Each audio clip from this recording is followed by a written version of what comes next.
Olá, a Lei de Segurança Nacional, criada durante o período da ditadura militar, voltou ao noticiário depois de atingir pessoas como o deputado Daniel Silveira e o jornalista Ricardo Noblat. Depois de discutir o projeto por 30 anos, o Congresso Nacional aprovou a revogação da lei.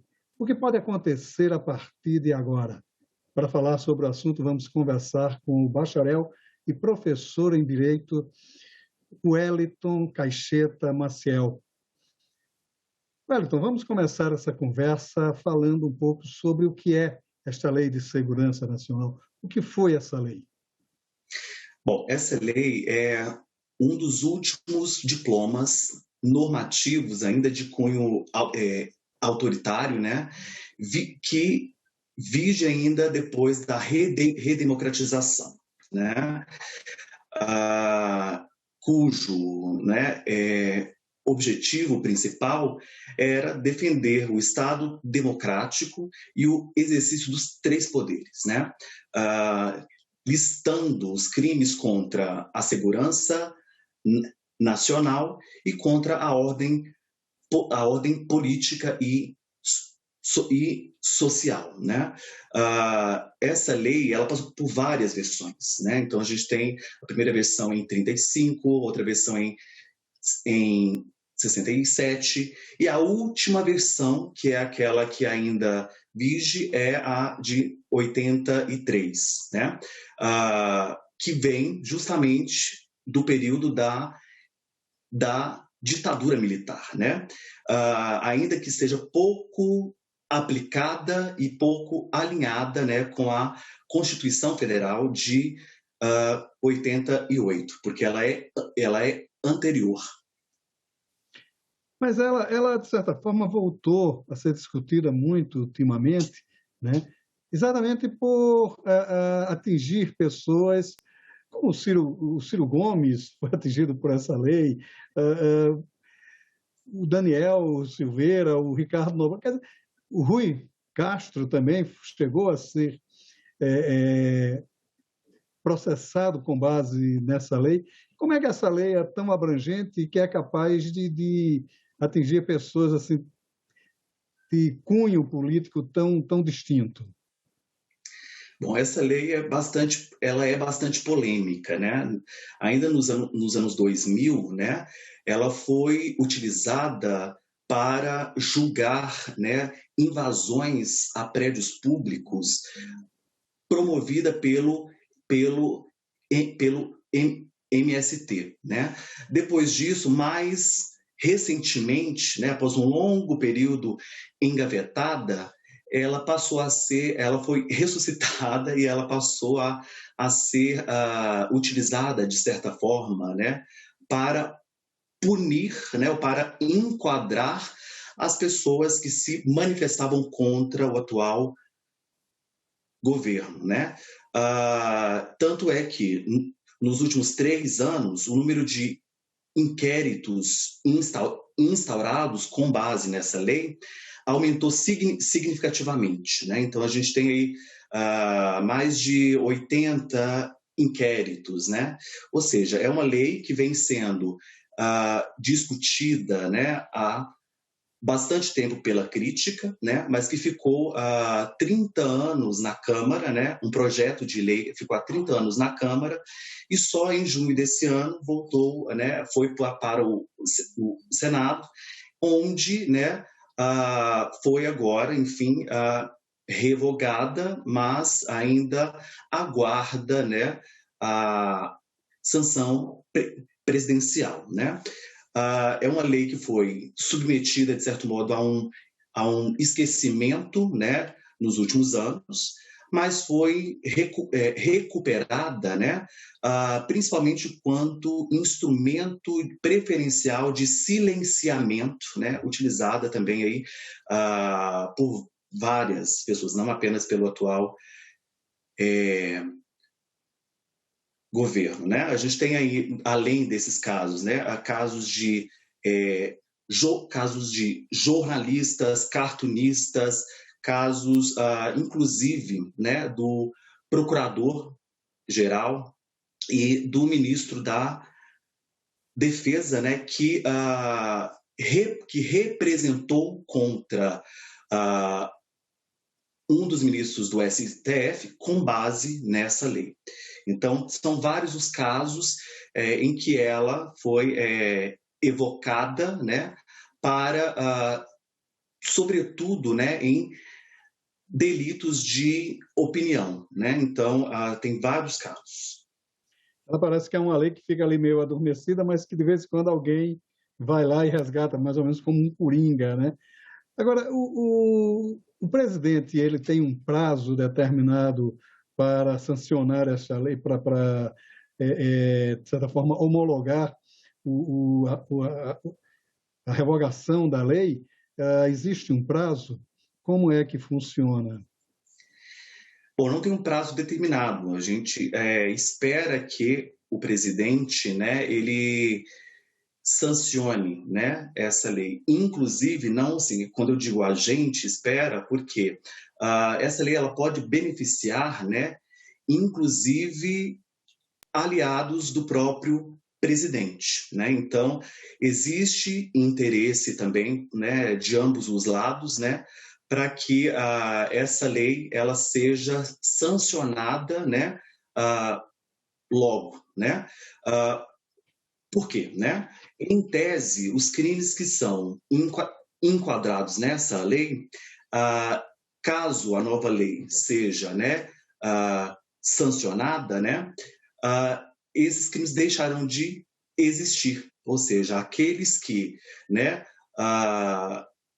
respondem hoje pelos crimes baseados na lei de segurança nacional deixarão de responder por eles, ou seja, os seus advogados, né, desses réus que foram processados com essa velha lei, esperam que o presidente sancione para que possam recorrer, né, a favor dos seus clientes.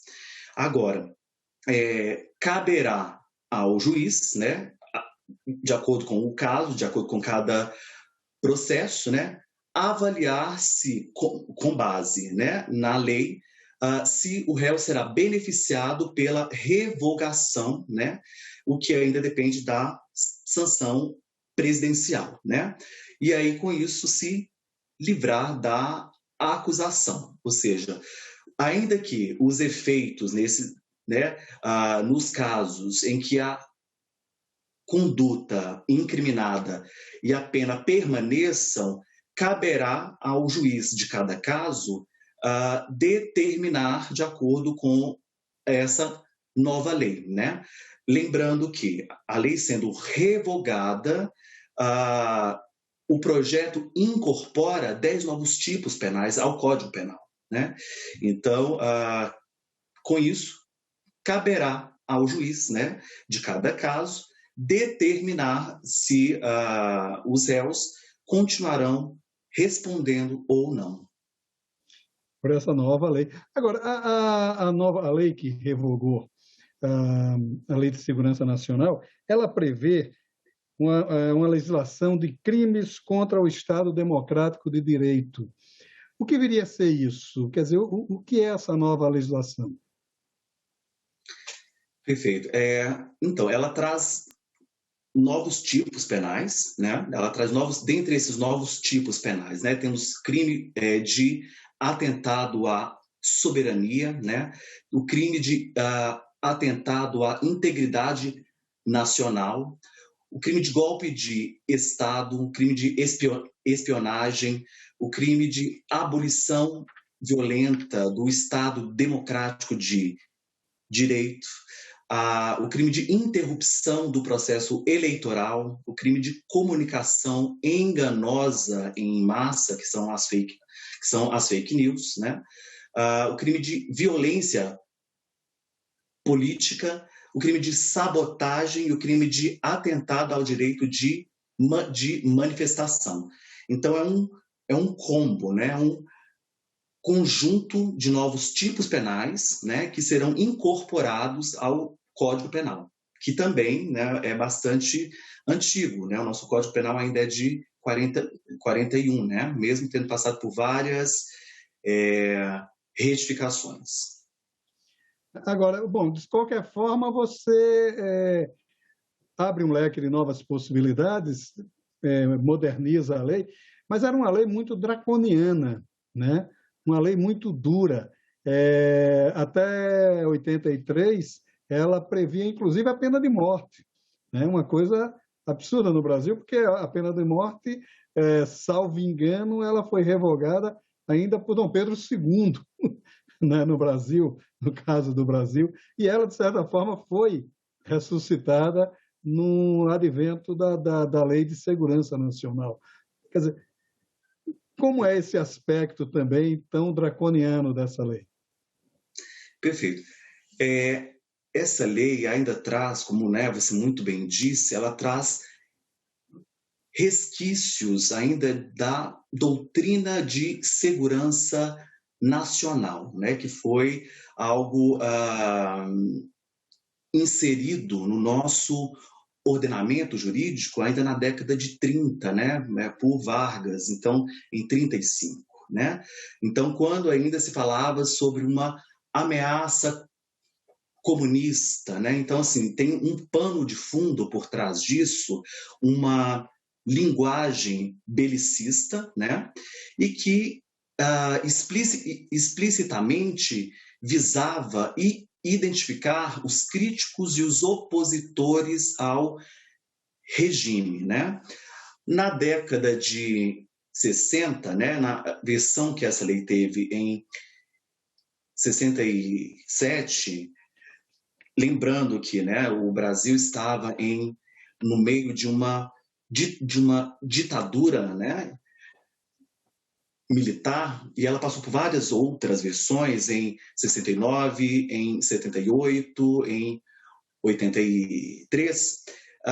Então, se falava ainda nessa época sobre uma ameaça da ex-União Soviética. Então, o pano de fundo dela era atuar contra a figura do inimigo interno, né? Ou seja, aquele que ousasse ir contra a pátria, né? E, inclusive, prevendo a pena de morte, né? Só que na versão de 83, essa figura ela é retirada. Então, a última versão, que é essa que vige ainda, né, até hoje, até que ela seja revogada, né, é essa de que atuar, né, de forma a manter, né, o exercício dos três poderes e o Estado democrático, né?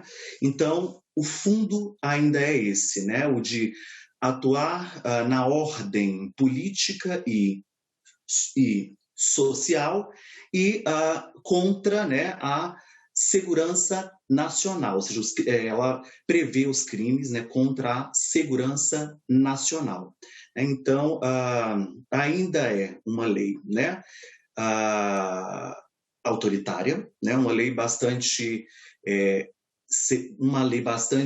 como você disse, draconiana, mas é uma lei severa, né, e que visa explicitamente, bom, dessa forma tem sido utilizada nos últimos anos, né, para perseguir, para silenciar, né, quem se opor contra o atual governo, né? Então, esse é o pano de fundo e é isso que hoje não se coaduna mais com o nosso ordenamento jurídico, né? Porque ela não se coaduna com a Constituição Federal, né? Então, ao revogá-la, né, é um anseio também da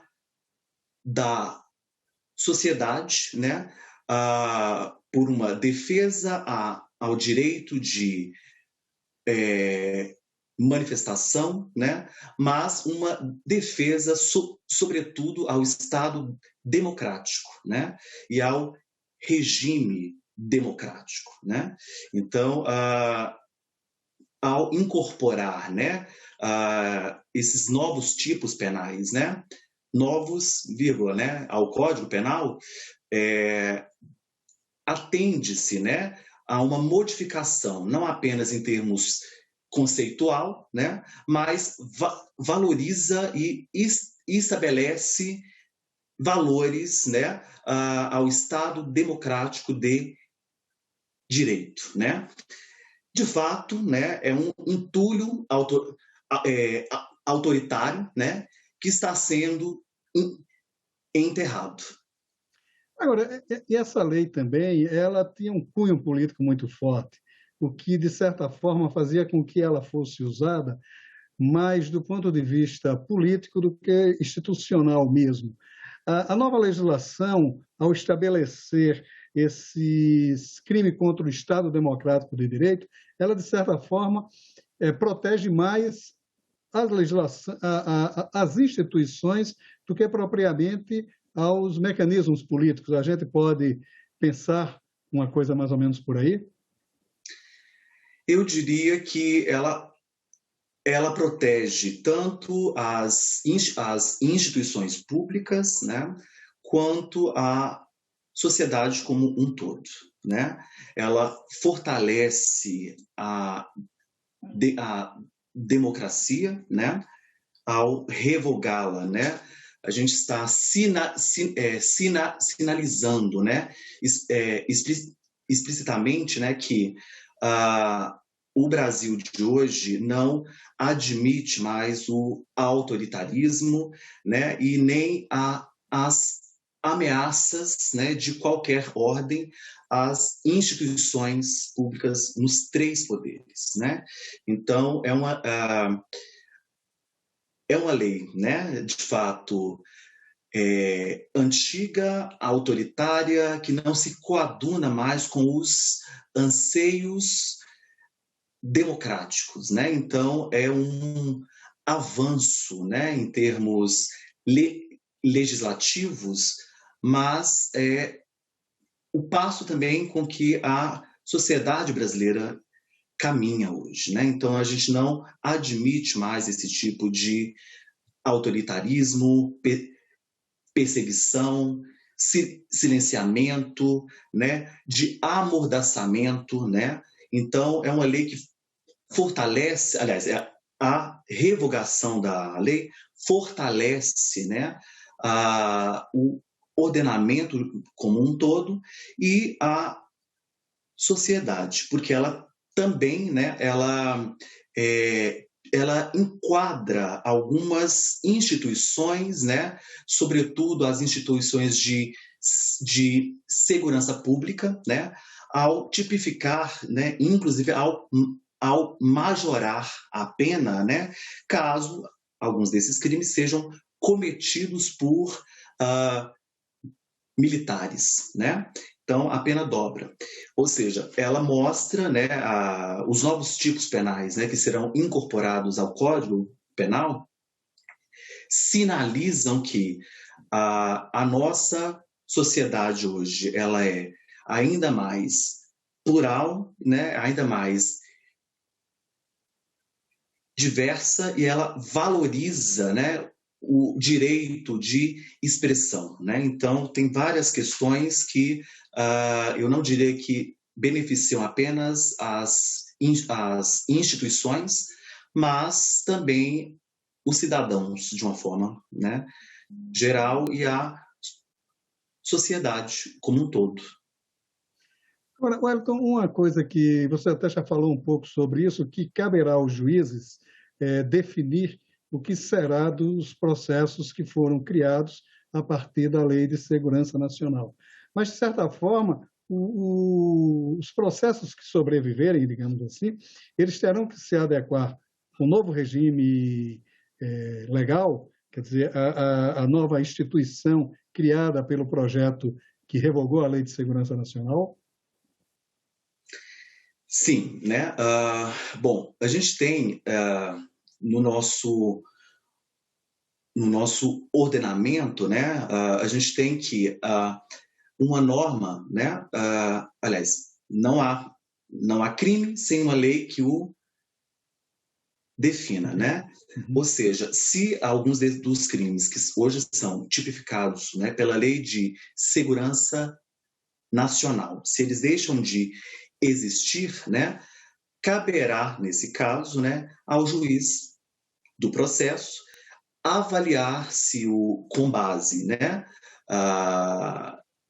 com base agora nessa nova lei, né, no Código Penal, enfim, como que fica a questão da revogação dos institutos que eram antes trazidos pela LSM, né? Ou seja, se serão beneficiados ou não pela revogação, né?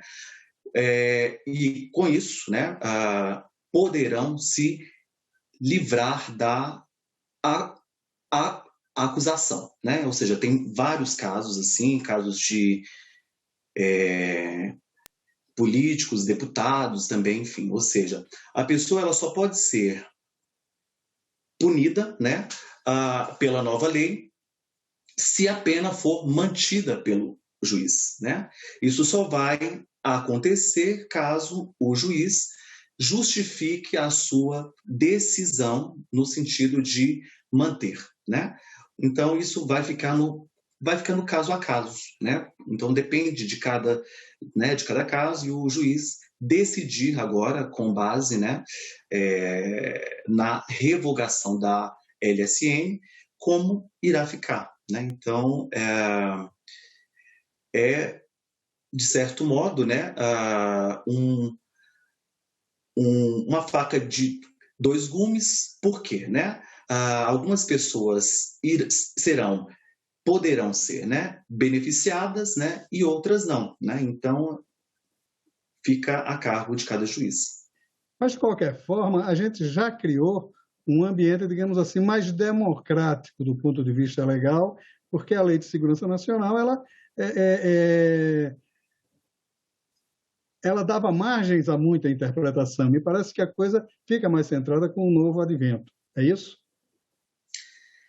Sim, sim, sim. Ainda continua, de certo modo, a cargo de cada juiz, né? Mas com a lei, com a LSN, o que a gente vinha percebendo, né, era a aplicação dela, era o enquadramento, a instauração de vários inquéritos, né, sem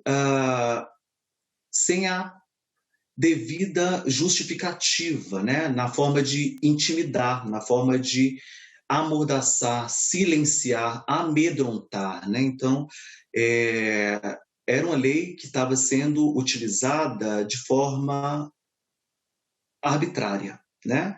Isso explicitamente, né? Basta nós vermos nos últimos 3 anos, por exemplo, a quantidade de inquéritos instaurados com base nessa lei, né? Então, elas recorriam a ela, né, de uma forma muito autoritária, que é o fundo dela, né? Ou seja, cabendo ao juiz acolher ou não, né? Então, isso foi utilizado, né, tem sido utilizado ainda de forma bastante autoritária. Então, assim, o que a gente espera, né, é que com a revogação dessa lei, isso cesse, né? Isso acabe, né?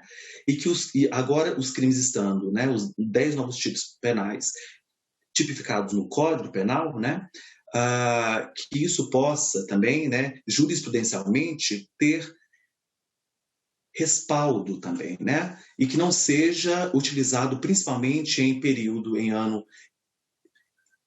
eleitoral de forma a perseguir opositores, né? Então, de fato, né, é uma lei, né, que já estava passando da hora de ser revogada, demorou muito até, né? Como eu disse, ela ficou 30 anos, né? O primeiro projeto, né, ele é de 91, ou seja, ficou 30 anos na Câmara esperando, e esse ano foi para o Senado, né? Então, bom, a gente aguarda, né, os desdobramentos disso. Depois, lembrando, né, sempre que objetivo último é o fortalecimento, né, do Estado democrático de direito. Maravilha, e que sobreviva a nossa democracia. Wellington, muito obrigado pela sua participação no Cidadania. Muito obrigado por essa conversa. Obrigado a você. Se você quiser rever esta ou outras entrevistas do Cidadania, é só acessar nossa página na internet, senado.leg.br/tv, ou nosso canal da TV Senado no YouTube. Obrigado pela sua audiência e até o nosso próximo Cidadania.